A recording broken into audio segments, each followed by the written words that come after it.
Local programming on KRWG made possible in part by viewers like you. Thank you.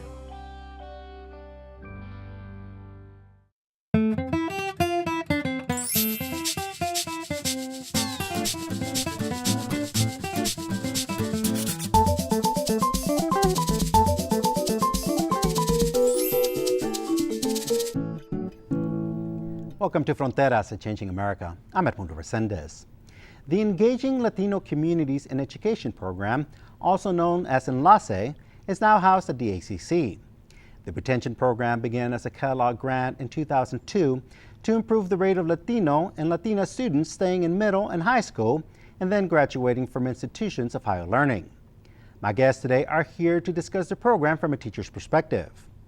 Among the challenges that schools are facing are that female engineers are in short supply, but girls are chipping away at the stereotypes that previously discouraged many from entering the industry. Lydia Jameson is an engineering student who hopes to continue leveling the field.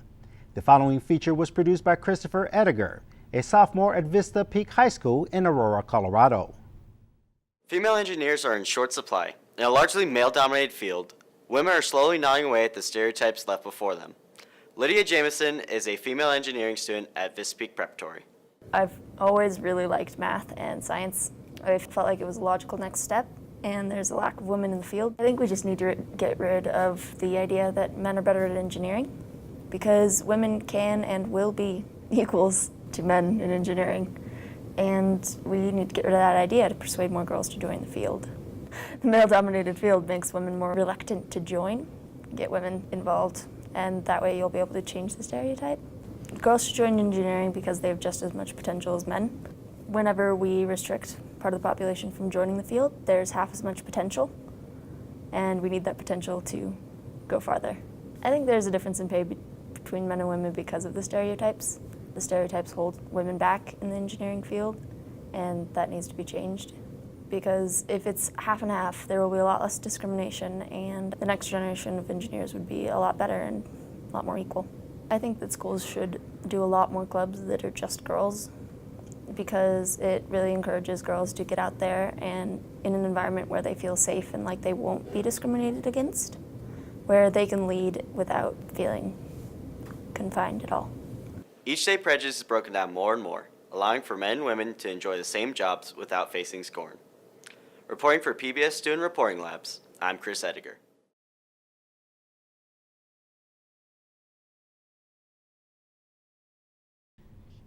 My guests today are Mr. David Morales. He is an ENLACE teacher at Mayfield High School. Also, Ms. Sylvia Bustillos, who also is an ENLACE teacher at Las Cruces High School. We are well represented here for Las Cruces for this program. Let's start out with you, Mr. Morales. Your background is very unique in that I would imagine that students can relate to you in the difficulty you had in acquiring your degree, because you didn't come about it in the straightaway fashion. Yeah, to say the least. First of all, thank you for having us. We're really honored to be here. But yeah, when I went to school, I really enjoyed elementary school. I went to Booker T. Washington School here at in Las Cruces, New Mexico. I went through all my schooling here through Las Cruces Public Schools. But did really well in elementary school, was part of the AES program, all of that good stuff. But when I got to middle school, somewhere along the line, I became disenchanted with public school. Not even public school, with school in itself. Education. Yeah, education. And when I got to high school, I kind of fell further away. I wanted to be cool. It wasn't my teacher's fault. It wasn't the school's fault. It was me deciding that, I didn't want to be one of those guys. I didn't want to be a nerd. Later on in life, I learned that the nerds are the ones that make the money. So when I graduated at the very bottom of my class, didn't do very well. I wasn't dumb, I was just bored. I wasn't excited about school. So when I finally went back to college at 30 years old and graduated at 35, I promised myself that when I was in my classroom, that when I would be teaching my students, that I would plan from their desks, not mine. And I feel that that's helped me connect with my students at a higher level, because I understand where they come from. I deliberately wanted to work at the high school I work at at Mayfield High School, because that's where I graduated from. And I understand where most of my kids come from. Do you feel that parents also are able to relate to your story? I think so. I think because my parents were immigrants. They came from Mexico, and I'm a first generation. So you are first generation. I'm a first generation American. My parents. Are you the first person in your family to go to college? No, actually, I had a really great role model in my oldest sister. And then my next oldest brother actually went and got his technical degree in Arizona. So I had those role models. But even with that, I was a knucklehead, you know. And I think when I talk to the parents of my students, they can see that. They see, all right, this guy isn't so different than my kid. Or on top of that, what's wonderful is I can see both sides of it. How it can be challenging without education and dealing with life that way, and what the benefits can be from getting your education and pushing through that. Ms. Bustillos, let's talk about the ENLACE program. What's the ENLACE program all about, if you can explain to our audience? It's all about the students. Like David said, planning from their point of view, what are their needs, what can we do to help them achieve their dream, help them find their way. Ultimately, we want them to go to college, but college isn't always for everyone. Some of our kids go into the military, some of our kids get technical jobs, but the way the world is changing now, there is a need for some sort of training beyond high school, or at least having some sort of life plan or a direction, and we're here to help those kids achieve what they need to become successful and happy in their own lives. Let's talk about your story. What first involved you in the ENLACE program? Why is this program important to you? I think what attracted me to the program was that I am Hispanic too, and I grew up here in the Valley as well, and I went to Gadsden High School, which is primarily Hispanic. And while my story is almost exactly opposite from David's, I came from my grandpa would have disowned us if we hadn't gone to college. Why can't that be the norm? Why can't that be what everyone tries to achieve? You know, Hispanics aren't any different from any other race. Our kids can do whatever they want as long as we can help them achieve those dreams and get to where they need to be. The students in the ENLACE program tend to be predominantly Hispanic, given that that's our region, and they tend to be first generation, often with English being their second language. How successful has the program been in reaching out to families in our area and encouraging them to participate in the ENLACE program? Mr. Morales? We have a parent coordinator, Delma Tafoya, who actually works really hard to make sure that the parents are involved and engrossed in the program also. So we have parent meetings at the local high schools that are the parents of the students in the classes at the time. But it's much more than that. I mean, even within our own classes, we build family. I mean, just because I was a knucklehead, my parents wanted me to get an education. That was something they stressed tremendously. And sometimes I think the viewpoint is that because they're working or can't make it to the school, that somehow they're not as involved or interested. And that's a fallacy, because once we reach out to them and make sure that they're comfortable and understand, because our school system can be really intimidating, especially if you don't know the language. So when we reach out and we make sure that they understand that we're there as a support system, we really do get parents coming in, talking to us, or calling us and saying, hey, how come mijo or mija isn't doing this? Or what is it that we need to do in order to make sure they reach college or join the military or go to a technical school and make sure that they're successful, you know, because most of our parents, I know every parent that I've had in our class wants what's best for their kid. You know, they really do.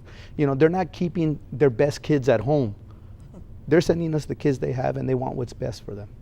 Ms. Bustillos, why is it important to reach out to these kids in middle school? Actually, I have middle school and high school, but starting at middle school. I think sometimes kids aren't sure of what the system is in high school, the credits, and they come into ninth grade, and nationally, ninth grade is the level that is most at risk for graduation. And so if they come in prepared from middle school, then they have a better idea of what's expected of them, and that way they don't fall behind in credits, maybe from not passing a class or falling prey to peer pressure and maybe skipping classes and losing credits. So in middle school, it's really important that they get that base and know what they're getting into high school. Now, one of the key things that's important to the ENLACE program is identity development. Can you explain that to our audience?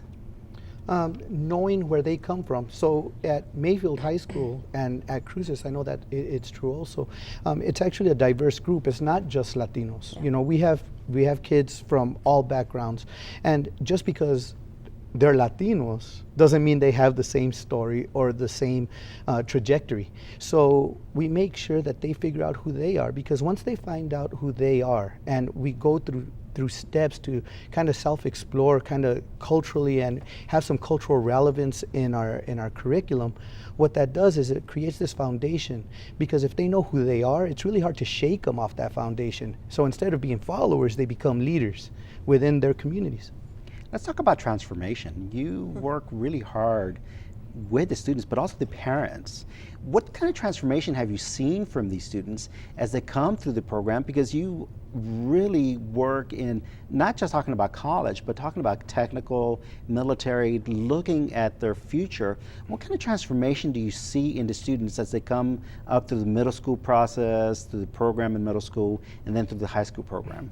Both of us have a multitude of stories we can tell you, from kids that we saw starting off in our class to maybe even transforming through the end of the year, or we follow them through college. And one of my first ENLACE kiddos is graduating here pretty soon, and it's taken her quite a few years to get through college, but they come in quiet. They come in not sure, because David and I can be a little boisterous, and they're not sure what they're getting into.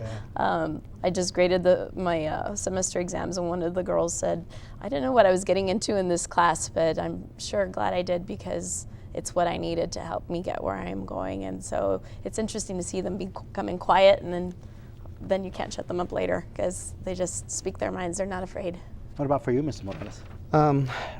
At Mayfield, we actually go through a selection process where this year's kids will select next year's kids. They present in different classes, and then they ask them if they want to get interviewed, and the kids come in to get interviewed. So they take ownership, and in that they become ENLACE. They stop being in the class and become what ENLACE is.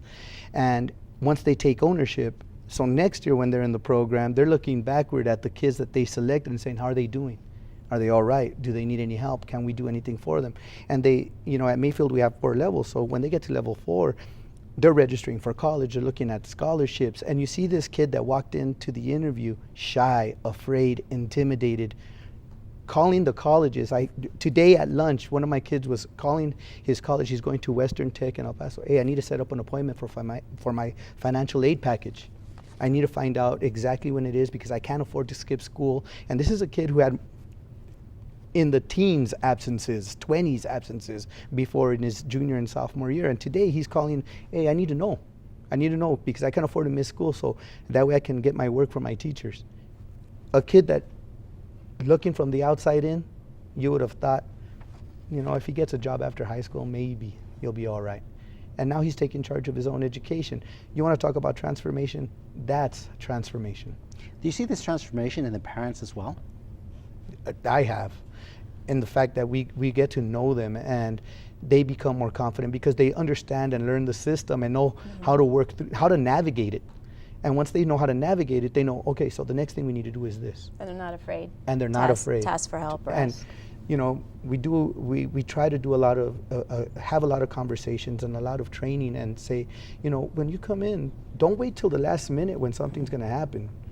Start taking steps early. Let's have conversations, be proactive. And that tends to help a lot, because they see that the people at the school are there to help them, not to be an obstacle for them. As part of the program, you have youth conferences.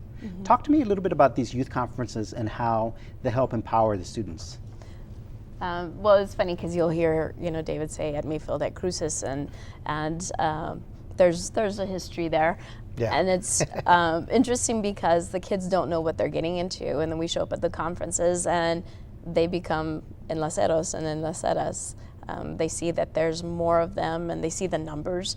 We've grown significantly in the past couple of years, and and they're just amazed that there's that many more kids in the program, and they get to know each other, and they work together, and in fact, we've even shared projects together. So it's interesting how we're bigger than just the schools we come from.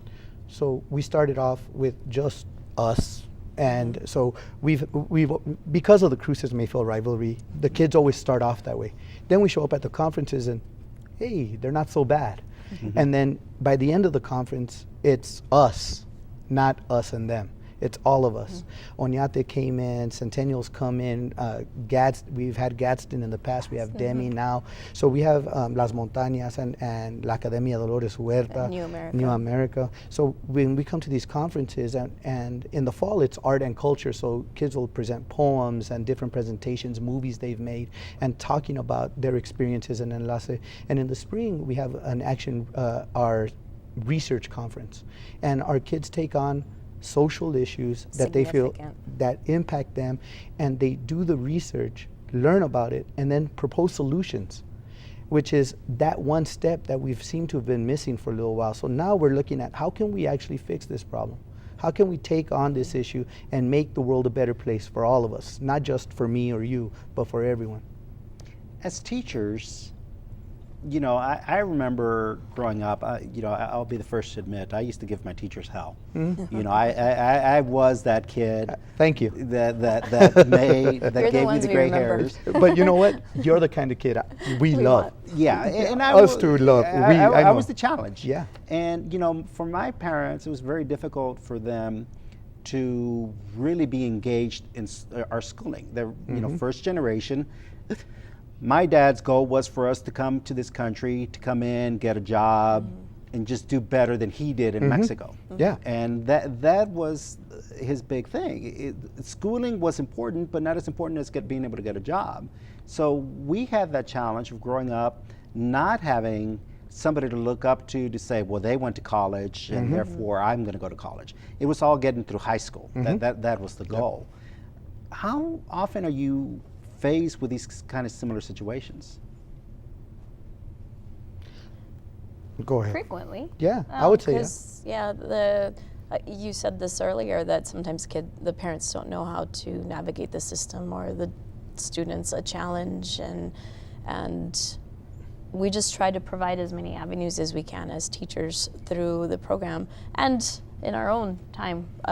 We spend a lot of time with these kids just to figure out a solution, figure out a way, because there's always a way. It's about building relationships and knowing that when you get a kid in your class and when you get a kid into the program, it's about becoming family. And family isn't always easy. Anyone that has a family has had issues within that family. So we work hard to figure out and give strategies to fix those issues. And as we do that, you start building these bridges between parents, between the students, and even within their communities, they start seeing the value of it, and they start by word of mouth saying, hey, you need to make sure that you do this, or you need to make sure you do that. And I think that's really important because, like you said, my father, when he came here, my job was to get an education. My job was to make sure I got one, and I was a knucklehead. I didn't want one. I wanted to be the cool guy. And it finally dawned on me that through an education, I could reach anywhere I wanted to. So as we provide that for our students, and Sylvia does a fantastic job of that at Cruces High, that providing that role model, that person that, all right, I can see that. It wipes away the stereotype that someone can't. It wipes away the can'ts right away. Now you have students that come back to visit. What do they talk about when they come back? What's their experience like? What do they bring to the other students? They tell us, you were right. You were right. Really? Yeah. Listen to him. Yeah. Listen to her. And isn't that very rewarding for a teacher to hear that? Yes. Not in the way you think. It's just that, it's not that we want to be right, it's just that we try to give them as much, even through our successes and failures, because I wasn't entirely successful here at NMSU either. It wasn't a straight path by any means. And I changed my major I don't know how many times, and you just have to find your way. And some of us take longer than others. Some of us, it's a straight shot and it's easy and they know what they want. And so We try to provide as many examples and resources and help as we can, and when they come back and tell us they've done it, it's just, oh. Yeah. You know, when you get best those thing. texts that, you know, I got a text from a former student, hey, I just want to let you know I got into the dental school of choice.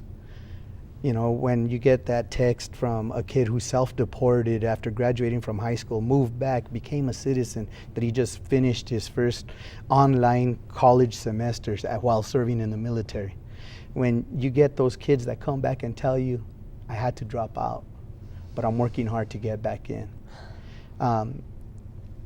We call it a panel of experts, and every year we send a call out to former students, and they'll come in and they'll sit with the students, the newest students in the classes in August, and we'll have 5 or 6 of them sit there, and our kids, I'll say, ask them questions, and each one will speak, and then they'll get questions asked of them, and some of them, you know, it's a zigzag line sometimes, you know, it's not a straight shot, but I think that's what makes it valuable, because the kids see that, all right, it's not always going to be easy, because it's not always what happens to you.